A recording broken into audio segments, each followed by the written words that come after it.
Gandang gabi.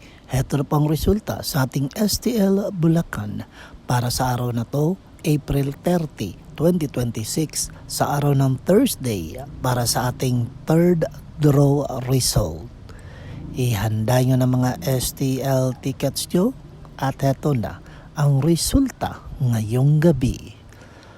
At para naman po sa ating STL Bulacan, third draw result, ang resulta ngayong gabi ay ang numerong ito.